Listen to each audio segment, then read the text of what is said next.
감사합니다.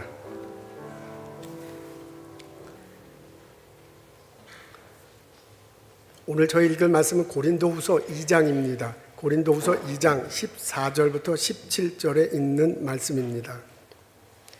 항상 우리를 그리스도 안에서 이기게 하시고 우리로 말미암아 각 처에서 그리스도를 아는 냄새를 나타내시는 하나님께 감사하노라.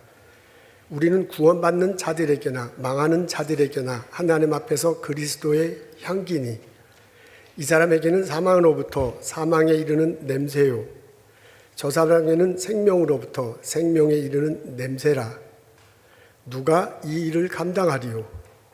우리는 수많은 사람들처럼 하나님 말씀을 혼잡하게 하지 아니하고 곧 순전함으로 하나님께 받은 것 같이 하나님 앞에서와 그리스도 안에서 말하노라. 아멘.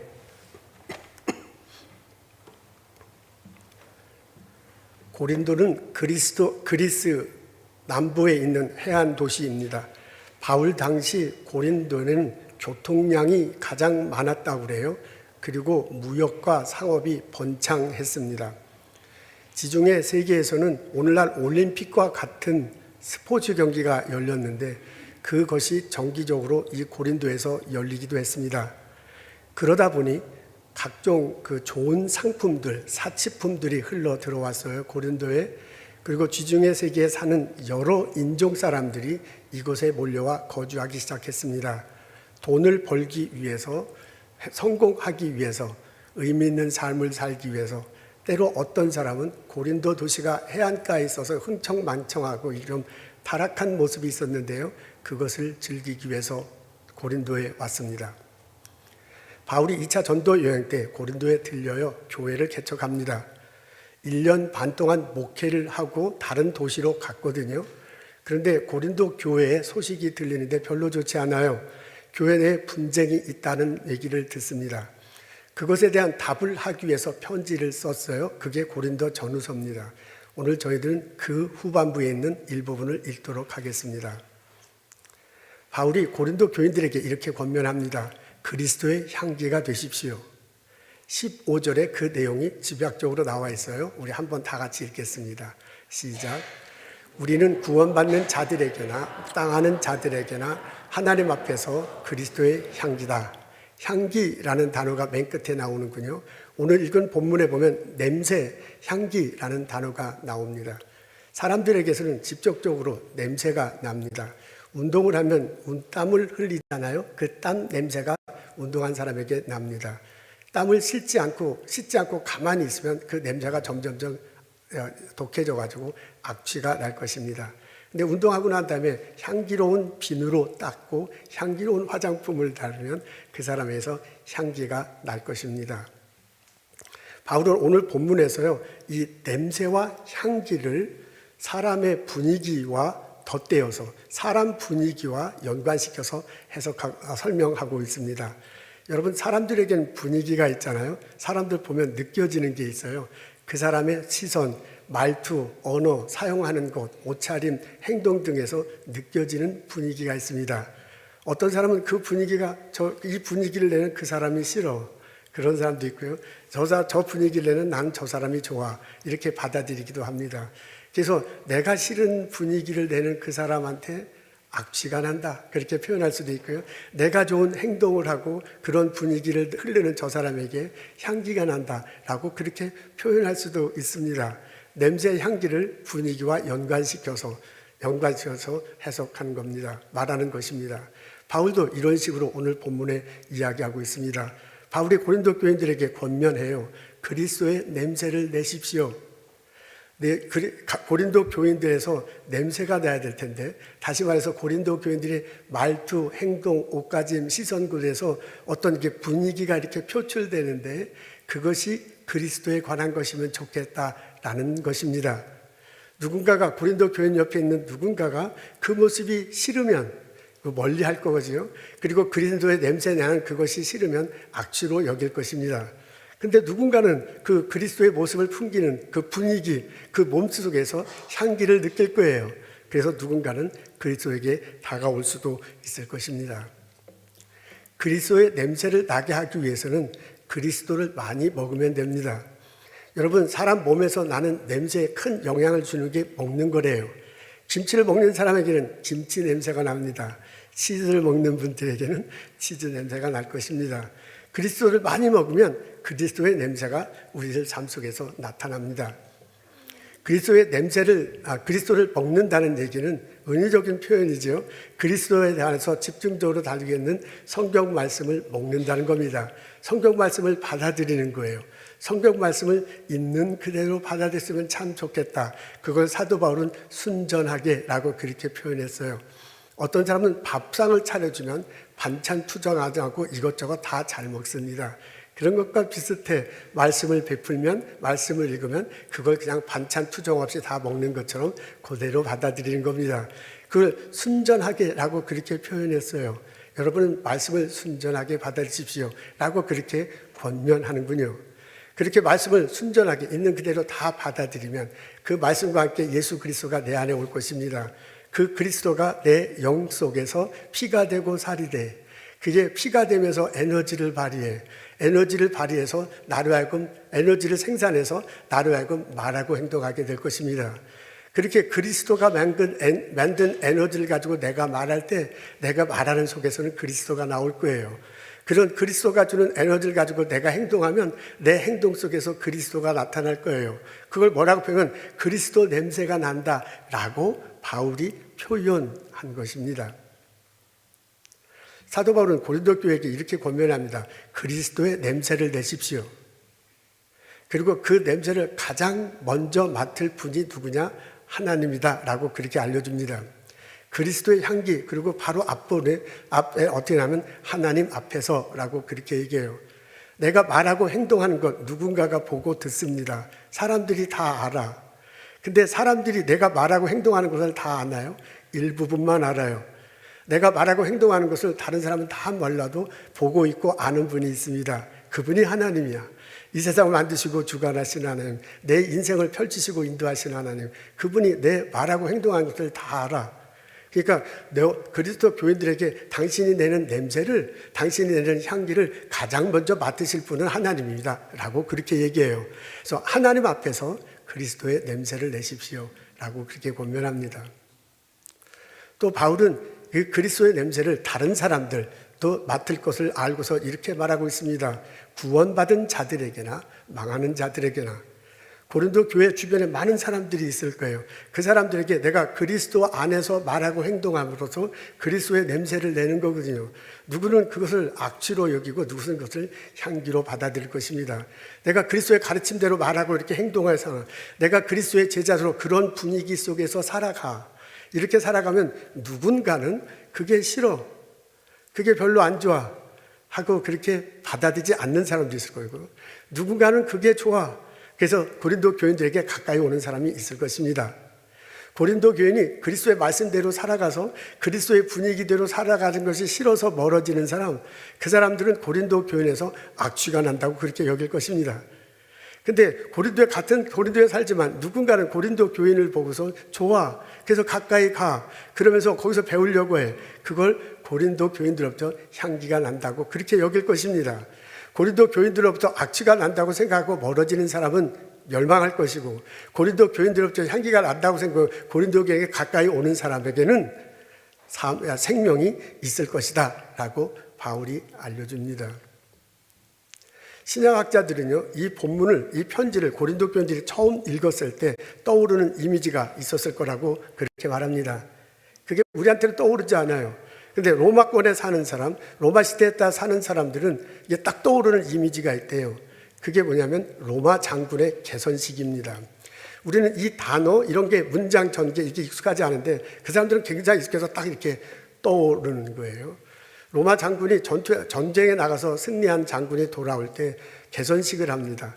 개선식이 로마 장군에게서는 가장 영예로운 그런 의식입니다.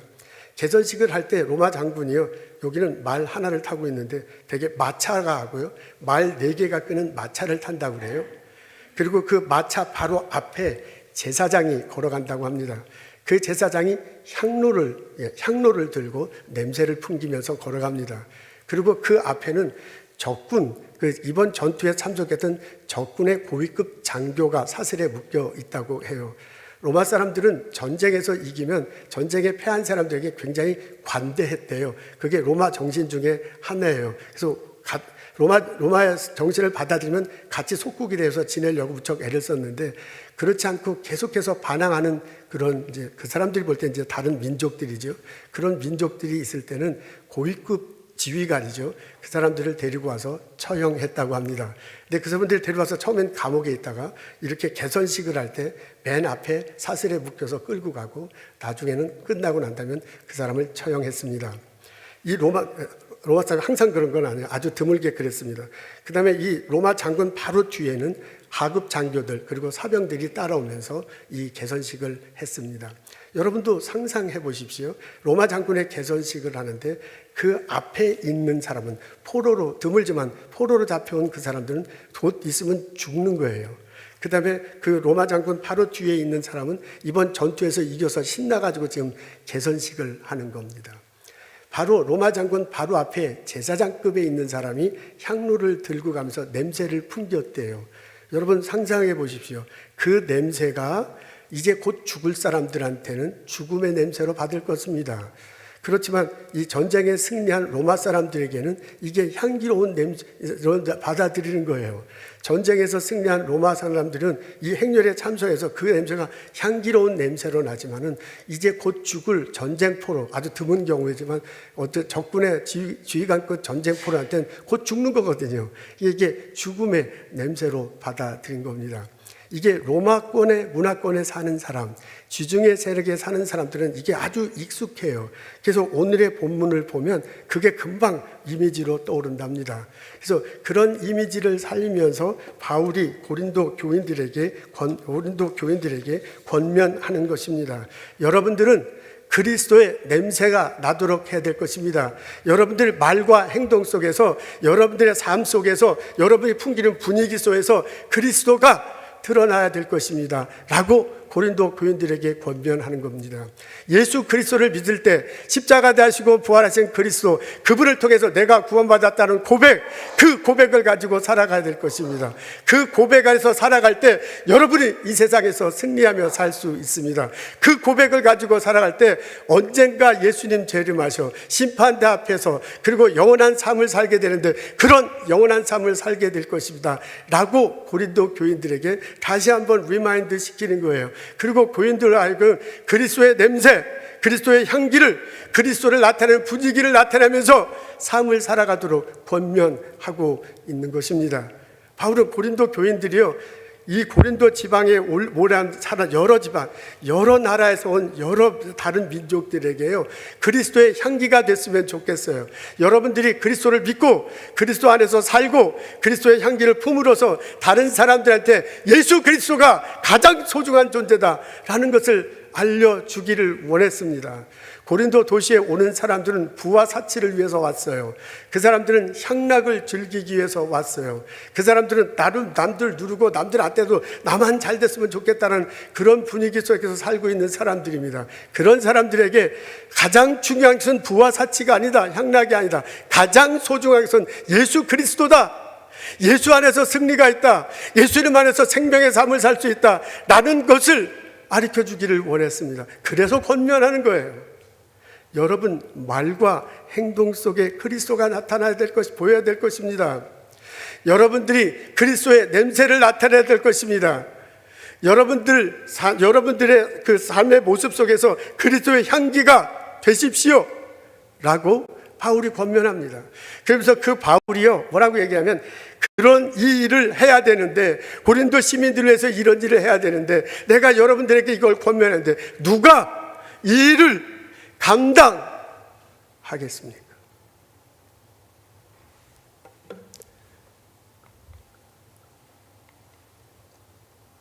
사도 바울의 말씀을 묵상하고 오늘의 나를 뒤돌아보면 사도 바울의 권면이 우리 속에 들립니다. 누가 이 일을 감당하겠습니까? 보스턴에는 전 세계에서 여러 사람들이 다가오고 있습니다. 공부하기 위해서 와요. 연구하기 위해서 와요. 직업을 찾기 위해서 옵니다. 어떤 사람은 관광하기 위해서 보스턴에 옵니다. 누가 이들에게 그리스도의 향기가 되겠습니까? 보스턴에 사는 여러 인종들이 살아가고 있는데요. 그 중에 어떤 사람은 이렇게 사는 삶을 사람도 있습니다. 성취하는, 성공하는 게 목표야. 내가 돈을 많이 벌어. 내가 그냥 권력을 많이 주고 싶어. 그게 삶의 목표로 살아가고 있는 사람이 있을 수 있습니다. 누가 그들에게 그리스도의 향기가 되어 그리스도 안에 있을 때 참된 의미로 사는 것입니다 라는 것을 알려주겠습니까? 보스턴에 있는 사람 중에서요, 어떤 사람들은 나만 잘 먹고 잘 살면 돼. 이 사람이 힘들다, 별로 상관이 없어. 저 사람이 아프다, 나하고 상관이 없어. 누가 죽어가도 나는 별로 상관이 없어. 내 회사, 내 일만 잘 되면 돼 라는 사고방식으로 살아가는 사람이 있을 수도 있습니다. 누가 그들에게 그리스도의 향기가 되어 언젠가 예수님 심판대함에 설 수 있습니다. 우리가 영원한 삶이 살 수 있습니다. 그것을 바라보며 다른 사람을 섬기며 살아야 됩니다 라고 누가 말해줄 수 있겠습니까? 바울이 보기에 고린도 교회는 죄의 도시예요. 그 죄의 도시에서 사는 사람에게 피 끓는 심정으로 바울이 지금 편지를 쓰고 있습니다. 그 목소리가 우리들 귀에도 똑똑히 들려요. 누가 이 일을 감당하겠습니까? 내가 하겠습니다 라고 우리들이 대답하면 참 좋겠습니다. 하나님 말씀을 온전하게 받아들여요. 그래서 내 말과 행동 속에서 그리스도가 나타납니다. 내 분위기 있잖아. 사람을 보면, 나를 보면 느끼는 분위기가 있어요. 그 분위기 속에서 그리스도의 향기를 맛보는 겁니다. 내가 그렇게 살아갈 때 누군가가 나에게, 나는 냄새를 향기로 받아들이고 누군가가 예수님을 믿게 되고 예수 앞에 나오는 일이 벌어질 것입니다. 그런 은혜가, 그런 경험이 우리들에게 있으면 참 좋겠습니다. 제가 초등학교 3학년 때 있었던 일입니다. 그때가 1970년대 초반이었는데요. 그때 서울과 인천 중간에 소사라는 일이 있습니다. 지금도 있어요. 소사요. 거기서 약간 서쪽으로 20-30분 들어가면 약대라는 동네가 있습니다. 약대리. 거기에서 저는 초등학교 시절을 보냈습니다. 그곳에 약대 감리교회가 있는데 저희 아버님이 그 교회 담임 목사님이셨습니다. 그때 약대리는 전부 다 농촌이었어요. 밭분이었습니다. 1960년대, 70년대 한국 농촌은 굉장히 가난했잖아요. 그래서 교회들도 다 가난하고 목사도 가난하게, 목사는 이제 더 가난하죠. 이제 이렇게 사는 시절이었습니다. 다른 때는 별로 괜찮은데 아플 때가 문제예요. 이게 너무 아프면 병원에 가서 의사 선생님을 만나야 되는데 이게 병원에 갈 돈이 없으니까 가지 못하는 겁니다. 아프면 그냥 이렇게 참아요. 그래서 너무 아프면 엄마가 이렇게 쓰다듬어줘요. 엄마 손은 약손. 그리고 많이 아프면 빨간 약을 바릅니다. 배 아프면 배에 바르고, 머리 아프면 머리에 바르고, 이제 그것도 안 되면 이제 기도하는 거죠. 그때는 할 수 없이 막 사모님 목사님이 기도하고 그렇게 아플 땐 넘어갔습니다. 근데 어느 날 초등학교 3학년 됐는데 제가 밤에 자다가요. 너무나 아파가지고 배 아파가지고 떼굴떼굴 굴면서 일어났어요. 그래서 일어나 보니까 온몸에 두드러기가 났습니다. 엄마한테 가서 나 이게 너무 아프다 그러니까 엄마가 보더니 막 죽을 것 같거든요. 그래서 놀래가지고요. 다음날 새벽 예배를 하는데만 안 하고 집으로 사택으로 왔어요. 그러니까 아버지가 자전거를 타셨는데 나를 자전거에 싣고서 소사역까지 갔습니다. 그때 그 소사역 앞에 의원 아시죠? 조그만 의원이 두세 개 있었는데 거기 가는 줄 알았어요. 근데 거기 안 가고 기차를 타고 동인천역으로 갔습니다. 동인천역에서 내려서 한 20분쯤 가더니 병원이 있어요. 2층짜리, 3층짜리 병원이 있는데 그 병원을 들어가는 거야. 근데 제가 그 초등학교 3학년 때 병원에는 돈이 많이 나오는데 어떻게 병원을 들어가지 하면서 이제 병원에 들어갔어요. 갔더니 이제 사람들 많이 이렇게 기다리는 데서 기다리는데 한참 후에 아버지가 그 사무실에 들어가더니 나오셔요. 그리고 한 1시간 반을 기다린 것 같아요. 근데 그 기다릴 때 보니까 그 사무실 앞에 사람 얼굴이 딱 쓰시면서 미국에서 갓 공부하고 온 뭐 이런 막 이렇게 써 있어요. 그래서 저분이 미국에서 공부하고 왔구나라고 이제 초등학교 3학년 때 봤습니다. 한 1시간 30분은 기다렸는데 그 간호사죠. 이제 그분이 불러요. 그래서 딱 들어갔어요. 갔더니 아까 사진에서 본 미국에서 공부하신 그분이 딱 그곳에 있는 거예요. 자, 청진기를 대고 저를 진료했습니다. 그러면서 이게 갑자기 뭘 잘못 먹어서 체하고 두드러기가 난 것 같아요. 그래서 뭐 먹었냐고 그래요. 근데 그 전주에 그 전날 학교 앞 문방구에서 사탕을 공짜로 주는데 그 완살탕을 먹는데 이게 맛이 좀 이상했어요. 그래도 그 공짜인데 그래서 다 먹었거든요. 그것 때문에 이제 배탈이 난 겁니다. 그래서 이게 두드러기 나고 이런 것 같다. 그래서 주사를 맞게 하고요. 약을 줄 거다. 그럼 이제 괜찮아질 거다 그래요. 그러고 나서요. 그 의사 선생님이 나를 가만히 이렇게 보더니 너는 커서 뭐가 될래? 그래서 목사가 되겠습니다. 딱 그랬더니 그래. 나도 목사가 되고 싶었는데 그래요. 그러면서 나한테 너가 나중에 목사 돼서 내가 하고 싶었던 목회 더 해갖고 열심히 해줬으면 좋겠다 그럽니다. 나왔어요. 나하고 주사 맞고 약을 탔어요. 그리고 이제 병원을 했는데 아버지가 그냥 병원을 나가는 거야. 근데 이게 병원을 나가기 전에 접수라는 데 있잖아요. 돈 내고 하는데 그 앞을 그냥 지나가요. 근데 내가 어린 애에 돈을 내야 되는데 이제 아버지가 그냥 나가면 어떡하나. 근데 왜 돈 안 내냐고 물어보기도 그렇고 그래갖고 마치 도둑놈 하는 것처럼 아버지를 따라서 이렇게 줄줄 하고 바깥 나갔어요. 그리고 그 병원에서 동인천역까지 한 15분쯤 떨어졌 15분이죠. 배 목사는 무슨 말 하는지 알 거예요. 한 15분, 20분 떨어졌는데 내가 한 10분쯤 가다가 아버지한테 물어봤어. 아버지 왜 돈 안 내요? 그랬더니 아버지가요. 한 5분쯤 걸어가다가 나를 보고 이렇게 얘기해요. 나중에 하나님이 다 갚아주실 거야. 이게 뭔 소리야. 그렇게 공짜로 제가 진료를 받았습니다.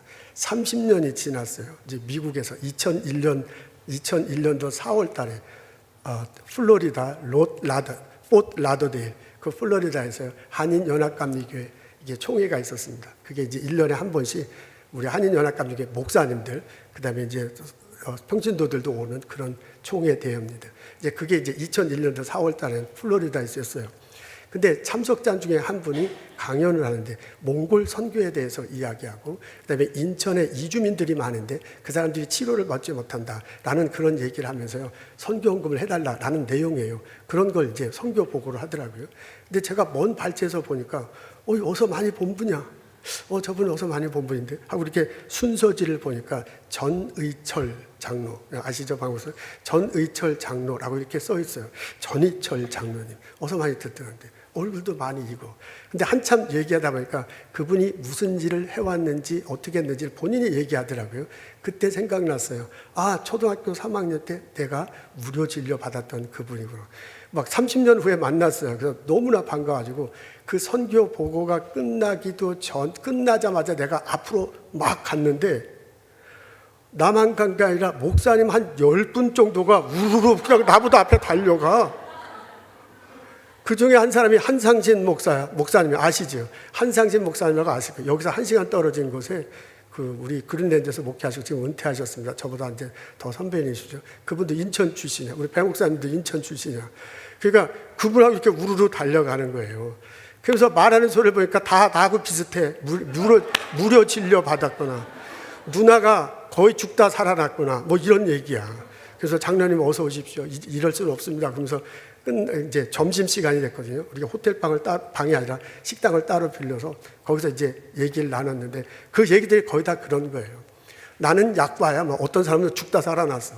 근데 그런 사람들을 다 무료 진료해 줬다는 겁니다. 근데 나는 어려서 잘 몰랐는데 한상진 목사님 말로는 인천 지역의 감리교 목회자 가족들은 전부 그분한테 무료 진료를 받았다는 거예요. 그러니까 저는 그렇게까지는 몰랐어요.